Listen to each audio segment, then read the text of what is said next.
Hey everyone, welcome to DittDott. My name is Amanda and I'm excited about tonight's Instapot meal.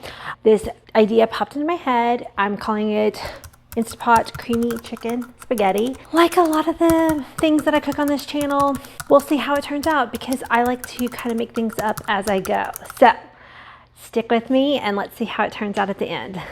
To keep this video a little bit shorter, I went ahead and pre-chopped. I've got about half a yellow onion, a red bell pepper, and some mushrooms, about almost one of those containers. I think it's a pint. And I'm going to put in some butter into my Instapot and get it on the saute feature. This butter just came out of the refrigerator and it's very cold. Saute. So we're just gonna go ahead and put in the vegetables and, well, I'm not gonna do the mushrooms yet. I'm gonna just do the onions and the bell pepper to get them kind of started cooking. And while they are sauteing, we will chop up our chicken. Scoot my mushrooms over to give me room on my cutting board to do my chicken. So I have 2 chicken breasts, and with the magic of editing, I have a pile of chopped chicken breasts. Okay, so my veggies have been sauteing for just a couple minutes. I'm gonna go ahead and put in the chicken. We'll get that stirred in and coated with the butter and veggies, and then I'll put in my mushrooms. So I wanted a dish that was creamy and satisfying, but still full of veggies and health. So I think this will fit the bill. All right, we're gonna season up with some salt and pepper. Decided to keep everything real simple, not too complicated on the seasonings. Oh, pepper and some garlic powder. You could also use fresh garlic, but I actually think the garlic powder will work well in this dish. Okay. Now, once I get everything nice and coated, we're going to layer in our spaghetti. And go ahead and turn off the saute feature too. So I just have a box of regular size spaghetti and we're going to use the whole thing. I'm going to break it in half and we're going to layer in a crisscross manner. Try to do one. So I'm going to break it in half again. Now I'm going to go this way and just kind of like have it kind of all spread out. Okay, so I have all my noodles in here and I've got some chicken stock and I'm going to use about 3 cups. There's 4 cups in this box, so just going to leave a little bit of it behind, kind of feel, and then kind of work.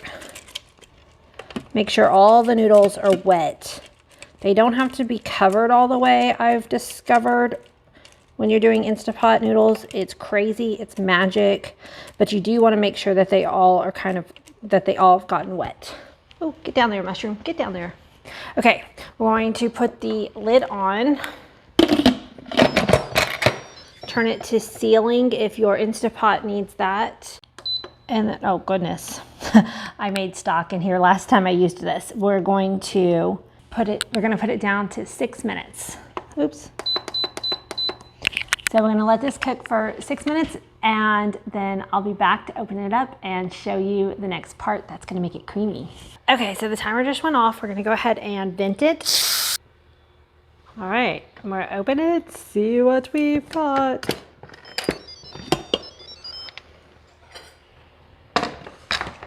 Okay, so the first thing you have to do is stir the noodles in.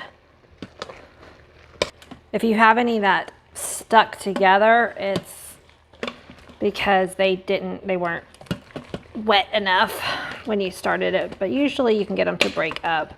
I've done spaghetti noodles in the Instapot many, many times. I've just never done this recipe. Well, not a recipe, but you know what I'm talking about.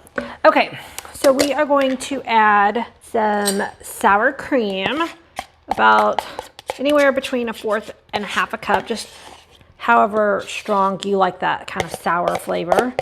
And then I've got some cream cheese, which apparently this is a premium item right now. I don't know if any of y'all have seen articles going around that there is a shortage of cream cheese. So I'm gonna put in, again, maybe 1/4 cup, and we'll see if I want to add more or not. And this is what's going to give us the cream. And then I'm going to also add in some spinach. Now the spinach you could leave out if you don't like spinach, but I'm always trying to get extra vegetables into my dinners. And I have some spinach and I want to use it up before it goes bad. So this dish sounds like it would take spinach very well. So this is just pre-washed spinach.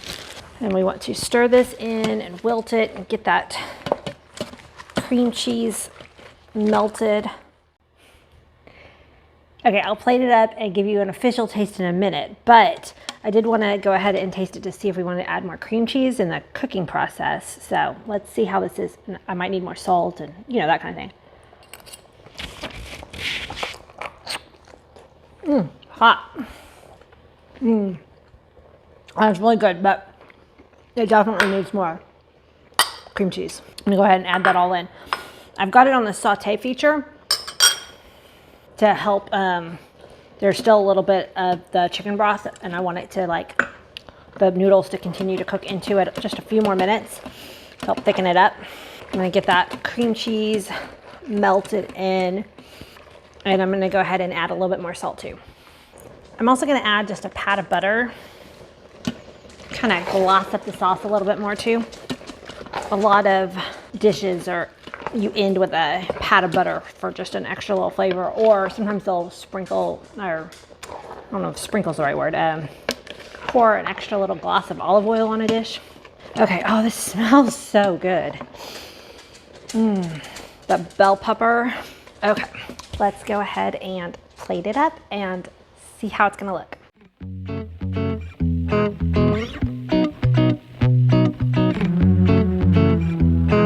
Okay, so I have it all plated up. It looks gorgeous. It actually does look really fancy, and for an Instapot meal, right? And so let's give it another taste now that I've added a little extra salt and a little bit more cream cheese. It's still really hot though.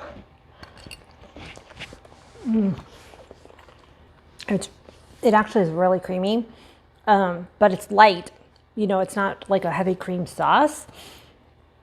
So it's got that nice creamy texture without being a very heavy dish, because it's, you know, most of the sauce was chicken broth. If you like bell pepper, the bell pepper really shines through on this dish, and the spinach adds just a really good, pretty contrast. And let's taste a piece of the chicken.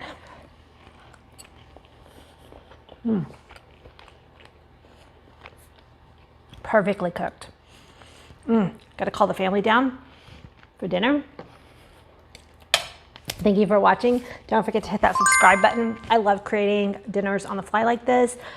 I want to show you how you can cook, not necessarily needing a recipe, just know some methods, and you can put some really fun meals on the table. Until the next one, goodbye.